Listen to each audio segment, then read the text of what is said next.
Passo a palavra ao Dr. Luís Filipe Costa. Muito obrigado, bom dia a todos. Como viram pelas intervenções que tivemos a oportunidade de escutar, estamos perante um problema seríssimo, pegando nas palavras do Augusto Mateus, um problema que faz atrasar a economia e, portanto, é um problema que nos faz ter um PIB a crescer a taxas abaixo daquilo que é o seu potencial. Temos um problema seríssimo a nível de destruição de emprego e, portanto, se nós neste momento, na conjuntura em que estamos, temos um enorme problema com crescimento e com emprego, uma das soluções passa por aqui e uma das razões para estarmos aqui todos hoje é que a sociedade não parece estar suficientemente sensibilizada para a gravidade deste problema e para as suas consequências. E as consequências foram hoje já aqui bem apresentadas, quer a nível económico, quer a nível social. Este problema tem causas profundas, portanto, não é um problema novo, nem é um problema que se vai resolver de um dia para o outro. Foi aqui dito, creio que pelo António Pinto Leite, que também não vai lá com falinhas mansas, porque vai ter que haver vários abanões na sociedade portuguesa para que este problema comece a ser resolvido. E eu dividiria aqui as causas deste flagelo em dois grandes tipos. Umas causas de natureza cultural, e todos nós conhecemos aquele velho ditado: pagar e morrer, quanto mais tarde melhor. E nós, como sociedade, devemos refletir sobre este ditado. É que este ditado, eu acho que ele é enganoso, quer no caso dos pagamentos, quer no caso da morte. Porque se a pessoa tem 95 anos e está numa cama sem se mexer e em sofrimento, eu pergunto-me se, passar dos 95 para os 105 ou para os 110, é uma bênção para essa pessoa ou não. Se calhar não é. E em relação ao pagar cada vez mais tarde, ser também melhor, como comprovadamente aqui já se demonstrou, é seguramente altamente destrutivo para a sociedade e para a economia. Porque criamos aqui um círculo vicioso de que não pagaram a mim, eu não pago ao próximo, arranjamos aqui um alibi que umas vezes é verdadeiro, outras vezes não é, que é o Estado não paga. É verdade que o Estado paga com atraso, mas é verdade também que o Estado tem as costas largas e este alibi é utilizado muitas vezes em excesso para compensar as nossas próprias faltas a nível de comportamento e de vontade em relação aos pagamentos atempados. Portanto, temos aqui um problema cultural, que é um problema enraizado na sociedade portuguesa. Temos outros ditados ou paraditados que têm a ver com a atividade empresarial, que também têm indiretamente a ver com este problema. Eu estou-me a lembrar de uma frase muitas vezes repetida, que é fazer as coisas com o pelo do cão. E fazer as coisas com o pelo do cão muitas vezes é apresentado como sendo uma maneira esperta e inteligente de, sem ter a empresa capitalizada e recapitalizada, utilizar tudo o que a empresa pode gerar para fazê-la crescer, o que quer dizer que o crescimento da empresa fica apenas dependente daquilo que é o cash flow gerado e não aquilo que deve ser uma adequada capitalização e uma adequada recapitalização sempre que as condições o exijam. Portanto, temos aqui um problema cultural muito sério que afeta uma boa parte do nosso tecido empresarial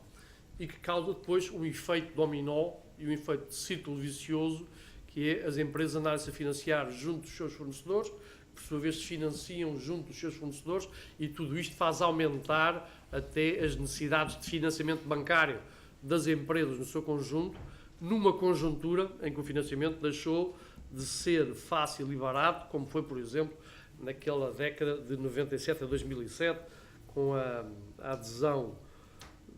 de Portugal ao euro e depois todo o mecanismo de refinanciamento relativamente fácil do sistema financeiro português junto do sistema financeiro europeu, que acabou abruptamente ali no segundo semestre de 2008 e que se agravou, pois, muitíssimo com a crise da dívida soberana, a descida dos ratings, tudo isso, no ano de 2011. Portanto, primeiro grande problema, uma questão cultural, e quando se fala em reforma do Estado, este aspecto tem que lá estar incluído também. O Estado,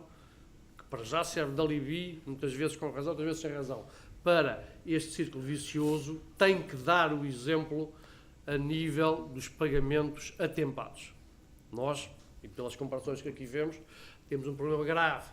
entre consumidores e empresas, entre empresas, um problema gravíssimo do Estado, nos seus diversos níveis, para com o resto da sociedade. O Estado é aquele que mais tarde paga e que mais longos prazos de pagamento tem. Portanto, temos aqui um problema cultural gravíssimo. Que temos que atacar, e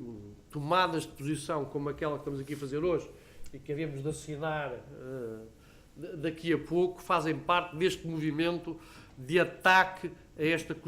questão cultural demasiado enraizada na sociedade portuguesa. Uma outra questão que foi analisada pelo professor Augusto Mateus tem a ver com a questão da subcapitalização crónica das nossas empresas, nomeadamente das PMEs, e que obviamente concorre para agravar este problema. Quanto mais subcapitalizadas tiverem as empresas, inevitavelmente mais dificuldades terão em pagamentos atempados e mais tendência terão para se financiarem junto de fornecedores e para alongar ao máximo os prazos de pagamento. E eu aqui queria fazer uma pequena resenha histórica em relação a esta matéria. Como se lembram, nos séculos XV, XVI e XVII, muitos países da Europa tiveram uns processos que foram chamados de acumulação primitiva de capital. As relações que potências europeias tinham com as suas colónias da altura permitiram uma acumulação primitiva de capital que, por sua vez, permitiu o desenvolvimento de indústrias, de uma burguesia industrial que fez a riqueza, nomeadamente na Inglaterra, na Holanda, na Alemanha,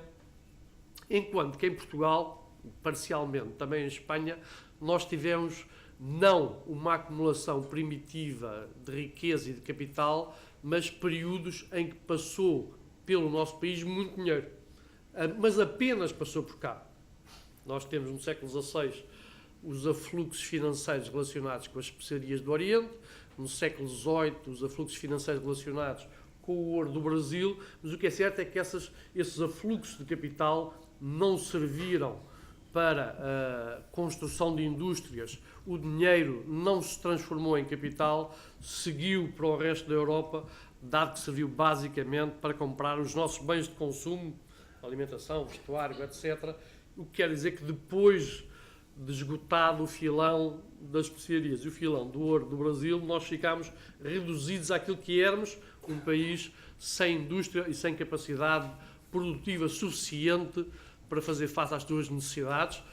questão esta que veio até hoje e que é responsável pelo nosso crónico déficit comercial e parcialmente responsável também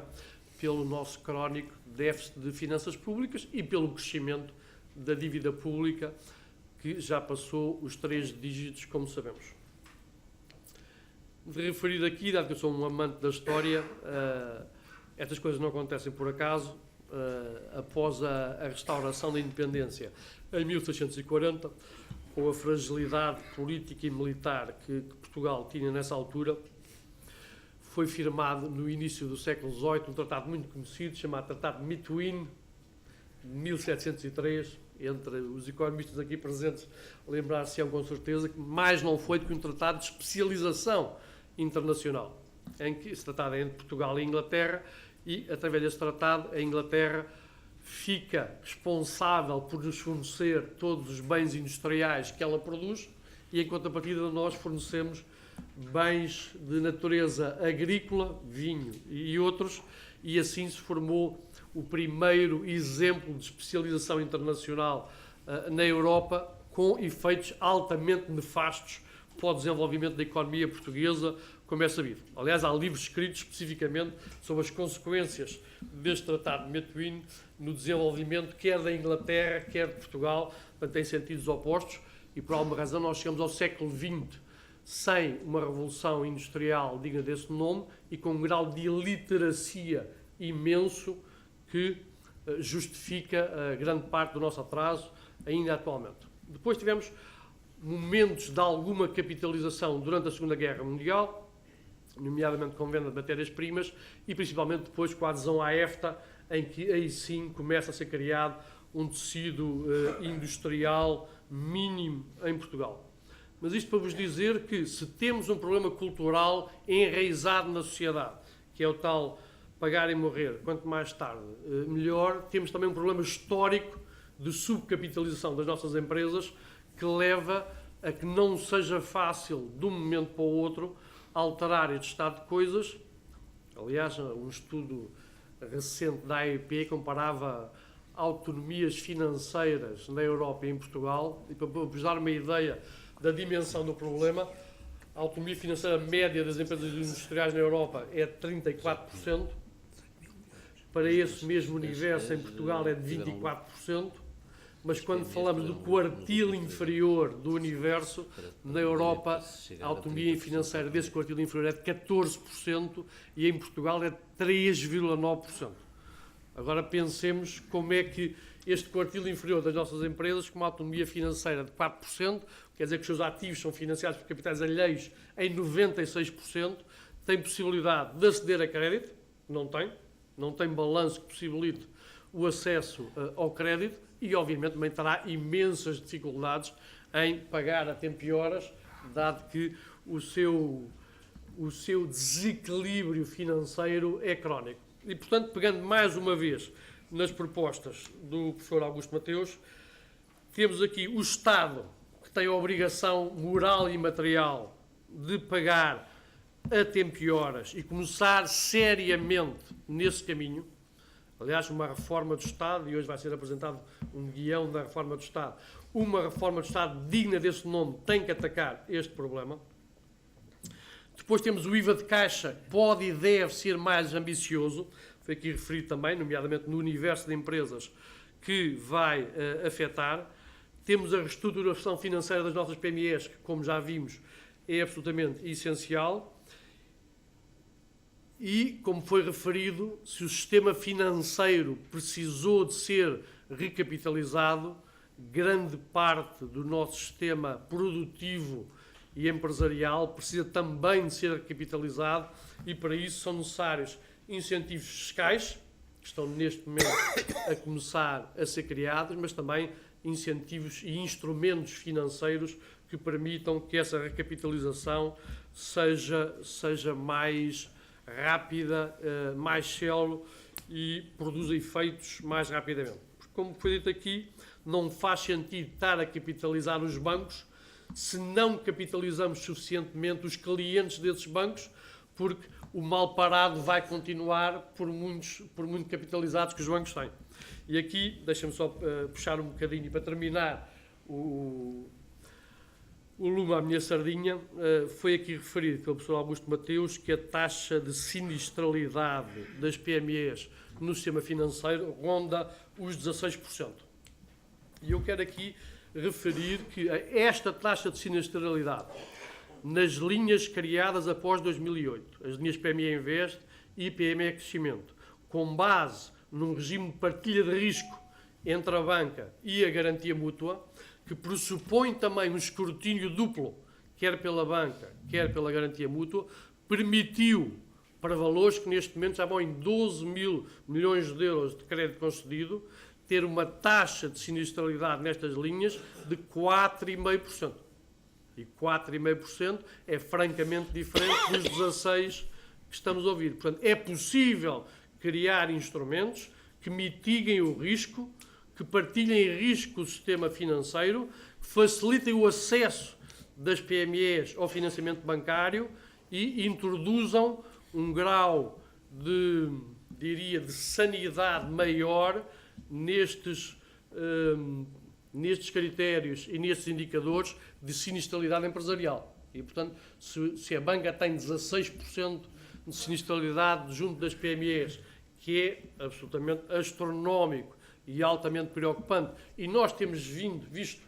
nas recentes apresentações de resultados pela banca, o que isso tem de impacto nos resultados do setor financeiro, é possível criar instrumentos que mitiguem esse efeito e que facilitem o acesso das empresas ao financiamento bancário, e o Sistema Nacional de Garantia Mútua tem sido, nos últimos anos, um excelente exemplo de instrumentos criados que mitigam o risco e facilitam o acesso das PMEs ao financiamento. Temos que criar também instrumentos igualmente eficientes para permitir a recapitalização das nossas PMEs, porque senão o problema vai manter-se. Muito obrigado.